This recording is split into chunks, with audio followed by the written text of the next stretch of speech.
I'm Randall, 58 years old, and I live with my wife, Denise, in Asheville, North Carolina. We've been married for 27 years. I own a small HVAC company. Denise works as a hospital administrator. We raised 2 children, Ethan, 31, and Claire, 28, who both live in different states now.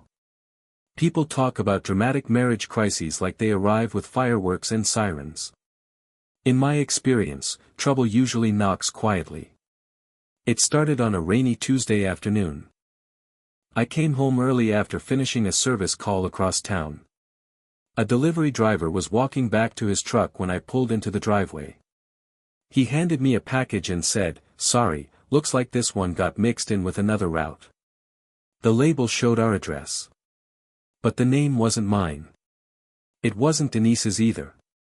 The package was addressed to someone named Marlene Foster. I stood there staring at it. In 27 years, I had never heard that name. At first I assumed it was a simple mistake. Happens all the time. I carried the box inside and set it on the kitchen counter. When Denise came home an hour later, she took one look at the package and stopped walking. Not slowed down. Stopped. The color drained from her face so fast it was almost impressive. "What is that?" she asked. I pointed at the label. "It was delivered here." She didn't touch it. Didn't move closer. Just stared. Then she did something even stranger. She looked at me before she looked back at the package. Men who've been married a long time know exactly what I'm talking about. Sometimes a person answers a question before a word leaves their mouth. That look told me this wasn't a random delivery error. "You know who Marlene Foster is?" I asked calmly. Denise crossed her arms. "No. Too fast. Way too fast." I didn't argue. I didn't accuse. I've learned that pressure creates resistance. Observation creates answers. So I simply nodded and changed the subject. The package remained untouched on the counter all evening. Denise checked it 3 different times when she thought I wasn't looking. At dinner she barely ate. By bedtime she was unusually quiet. Around midnight I woke up and noticed her side of the bed was empty. I found her downstairs. Standing alone in the dark kitchen. Looking at the package. She didn't hear me approach. She was whispering something to herself. Then she placed her hand on the box and wiped away a tear. A tear. For a woman she supposedly didn't know. At that moment, I realized this wasn't about a delivery mistake. This was about a secret. And after nearly 3 decades of marriage, I intended to find out exactly what it was. But the next morning, something happened that made the mystery far deeper than I imagined. I thought the package was the story. I was wrong. The next morning, I got my answer about one thing. The package wasn't the real problem. The real problem arrived at 7:12 a.m. I was drinking coffee when Denise's cell phone rang. She glanced at the screen and nearly dropped the mug in her hand. She declined the call immediately. A few seconds later, the phone rang again. Same number. Again she rejected it. "Spam caller?" I asked. "Probably." Another answer that came too quickly. I didn't push. Instead, I watched. A man who reaches my age learns something valuable. The truth has a schedule of its own. You don't have to chase it. You just have to stay awake long enough to meet it. After Denise left for work, I couldn't stop thinking about the package. Marlene Foster. The name meant nothing to me. I looked at the shipping label more carefully. The sender wasn't a company. It was an individual. And the return address was in Knoxville, Tennessee. That caught my attention. Neither Denise nor I had family in Tennessee. At least, none that I knew about. The package remained sealed. Opening it wasn't an option. Whatever was happening, I intended to keep my self-respect.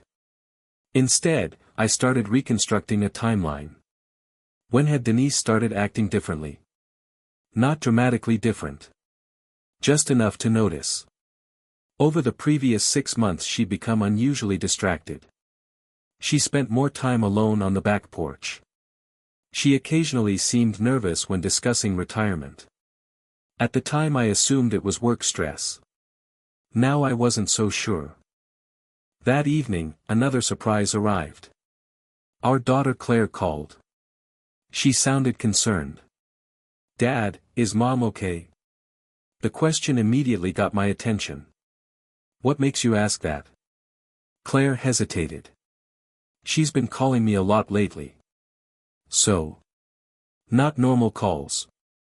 I leaned back in my chair. "What kind of calls?" Claire lowered her voice. "Questions about getting older. About whether people ever feel invisible.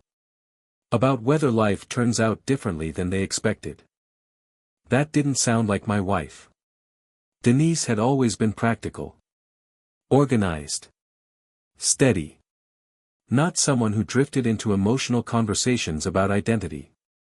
After hanging up, I sat alone in the living room. The pieces still didn't fit. A mysterious package. A name Denise recognized. Secret tears in the kitchen. Repeated phone calls she didn't want me to hear. And now concerns about aging that she'd never shared with me. The situation wasn't pointing toward an affair. It felt different. Older. Deeper. Like a wound that had been hidden for years. That night Denise came home later than usual. As she entered the house, I noticed something sticking out of her purse. A folded photograph. An old one. The corner had slipped into view. And for just a second, I saw the image. A much younger Denise standing beside a woman I'd never seen before. On the back, written in faded blue ink, was a name. Marlene. I finally had proof that my wife had lied. What I didn't know yet was why. And when I decided to confront her, an unexpected visitor arrived before I could say a single word. I thought Denise was the only person hiding something. I was about to discover I was very wrong. I was ready to ask Denise about the photograph when the doorbell rang. It was nearly 8 o'clock. We weren't expecting anyone. I opened the door and found an older man standing on the porch. Early 70s. Gray jacket. Nervous eyes. He looked past me and spotted Denise in the hallway. The expression on her face told me she recognized him immediately. "Denise," he said quietly. My wife went completely still. For a few seconds nobody spoke. Then she whispered, "Walter." The man nodded. I stepped aside and invited him in. Whatever this was, it clearly wasn't a conversation meant for the front porch. We sat at the kitchen table. The same table where we'd celebrated birthdays, graduations, and anniversaries. Now it felt like a courtroom. Walter looked uncomfortable. Denise looked terrified. I looked at both of them and waited. Finally, Walter cleared his throat. The package wasn't supposed to arrive yet. Not exactly the opening statement I was hoping for. "What package?" I asked. "The one from Marlene." There it was again. That name. The name that had turned my household upside down. Denise closed her eyes. For the first time, she looked exhausted rather than defensive. I folded my arms. "Someone want to tell me what's going on?" Walter glanced at Denise. She shook her head slightly. "Not yet." That small gesture told me everything. There was a story here, and they both knew it. Walter left 20 minutes later without giving many answers. Before leaving, he handed Denise an envelope. She slipped it into a drawer the moment the door closed. A mistake. People become careless when emotions take over. After nearly 3 decades together, I knew every expression on my wife's face. She wasn't protecting herself. She was protecting something else. That realization changed my thinking completely. Later that night, after Denise went upstairs, I sat alone in the den and began reviewing old family records. Not because I was looking for drama. Because I was looking for patterns. Eventually I found something strange. Years ago, when Denise's mother passed away, there had been a brief period when Denise handled all the paperwork herself. I remembered offering help. I remembered her refusing. At the time it seemed normal. Now it didn't. The next day I called Denise's older cousin, Cheryl. We'd always gotten along. I kept my questions simple. The silence on the other end of the phone lasted several seconds after I mentioned Marlene Foster. Then Cheryl sighed. A long, tired sigh. "Oh no," she said. My stomach tightened. "What? Denise never told you?" "Told me what?" Another pause. "Randall, that's not my secret to reveal." Those words hit harder than any answer could have. Not an affair. Not a hidden debt. Not some reckless mistake. A family secret. One big enough that people still guarded it decades later. That evening I returned home determined to stop guessing. Denise was sitting at the kitchen table when I walked in. The envelope Walter had delivered was open. Photographs covered the table. Old photographs. Some yellowed with age. And in every single one, the same woman appeared. Marlene Foster. I sat down across from my wife. She looked at me with tears in her eyes. Then she said the sentence that changed everything. "Randall, before we got married, there was someone in my life you were never told about." I finally had the truth within reach. But I wasn't prepared for what came next. I sat across from Denise and kept my voice steady. After 27 years of marriage, anger wasn't going to help me. Facts would. Who was she? I asked. Denise stared at the photographs spread across the table. For several seconds she couldn't speak. Then she picked up one picture. A young woman stood beside her. They looked remarkably similar. Same eyes. Same smile. Same stubborn expression. My heart skipped a beat. "She was my sister," Denise said.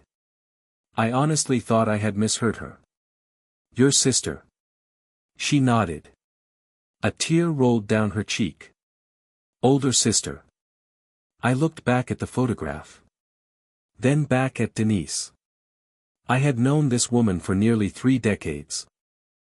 I knew her habits, her favorite restaurants, the way she folded towels, the songs she sang when she thought nobody was listening. Yet I had never once heard her mention a sister. Not once. "Why would you hide that?" I asked. Denise lowered her head. "Because my family hid her." The room became very quiet. She took a slow breath before continuing. "When we were young, Marlene struggled with serious personal problems. My parents were embarrassed. They pushed her away. Eventually she left. Over time everyone stopped talking about her. I listened carefully. The pain in Denise's voice sounded old. Very old. The kind of pain that sits quietly for decades. "I was 17 when she disappeared from our lives," she continued. "My parents made it clear the subject was closed." "And you followed their wishes?" Her face tightened. "At first. The answer told me there was more. A lot more." Denise opened the envelope Walter had delivered. Inside were letters. Dozens of them. Some recent. Some decades old. My wife pushed them toward me. I never stopped looking for her. I stared at the stack. Suddenly many things made sense. The secret phone calls. The emotional conversations with Claire. The anxiety about aging. The package. Everything. For years Denise had quietly searched for the sister her family had erased. Not because she hated her. Because she loved her. "Why didn't you tell me?" I asked. That question mattered more than anything else. Denise broke down. Not dramatically. Not theatrically. Just genuine sorrow. Because every year it became harder. She wiped her eyes. Then I felt ashamed. Then I felt foolish. Then I convinced myself I'd handle it alone. There it was. Pride. Fear. Silence. The three things that poison more marriages than betrayal ever could. Denise looked directly into my eyes. Marlene recently became very sick. Walter found me 6 months ago. I've been helping arrange care and financial support. I absorbed that quietly. Then came the final piece. Marlene wanted to meet me again, Denise whispered. The package contained family photographs she wanted returned. For the first time, the entire picture came into focus. But one question remained. I leaned forward. If she's alive, why didn't you tell me 6 months ago?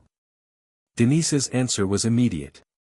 Because she'd already spent years carrying the burden alone. And that answer would force both of us to confront the real damage secrecy had done to our marriage. The truth was finally on the table. Now we had to decide what kind of marriage we wanted going forward. The next morning, Denise and I sat at the kitchen table before sunrise. No phones. No television. No distractions. Just two people who had shared nearly 3 decades of life together. The photographs remained between us. I looked at my wife and saw something I hadn't fully recognized before. She was tired. Not physically. Emotionally. For years she had carried a burden she never should have carried alone. That didn't excuse the secrecy. But it helped explain it. Denise, I said, I understand why you wanted to find your sister. She nodded silently. What I don't understand is why you thought you had to protect me from the truth. That question hit her hard. Because she already knew the answer. Fear. Not fear of me. Fear of being judged. Fear of reopening old wounds. Fear that if she spoke the truth out loud, she would have to face decades of pain she'd buried. I kept telling myself I'd explain everything when the timing was right, she admitted. I gave a small, sad smile. That's what people always tell themselves. She laughed through her tears. Because she knew I was right. The perfect moment rarely arrives.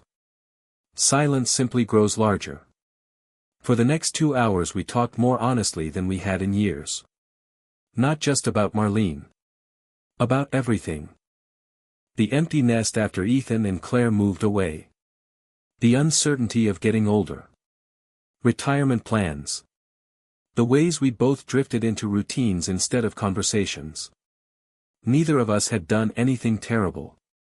But we'd allowed assumptions to replace communication. And assumptions are dangerous. Men reading this, what would you have done? Walk away. Stay angry. Demand punishment. I couldn't. Because the facts didn't support that reaction. My wife hadn't been building a second life. She had been trying to repair a broken piece of her first one. A week later, we drove together to Tennessee. Together. That word mattered. When Denise reunited with Marlene, I stood back and watched. Two sisters separated by decades of family pride finally embracing. There wasn't a dry eye in the room. Not mine either. Over the following months, Denise and I created a simple agreement.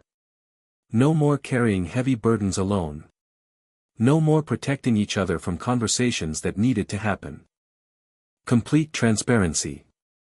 Not because marriage requires perfection. Because marriage requires partnership. We also began a new family tradition. Once every month, our family gathered for dinner, whether in person or online. No schedules. No excuses. Just connection. Funny enough, the crisis that nearly damaged our marriage ended up strengthening it. Not because the secret disappeared. Because the secret was finally shared. Today, Denise and I are still together. Still stubborn. Still imperfect. But stronger. I've learned that forgiveness isn't weakness. Forgiveness is what happens when wisdom defeats pride. And Denise learned something too. Love isn't protecting someone from difficult truths. Love is trusting them enough to carry those truths with you. That's the marriage we have now. And it's better than the one we almost lost. Teaser. What happens when a mysterious package threatens a decades-long marriage? Sometimes the greatest danger isn't betrayal at all. Sometimes a husband's patience uncovers a truth that saves an entire family instead of destroying it.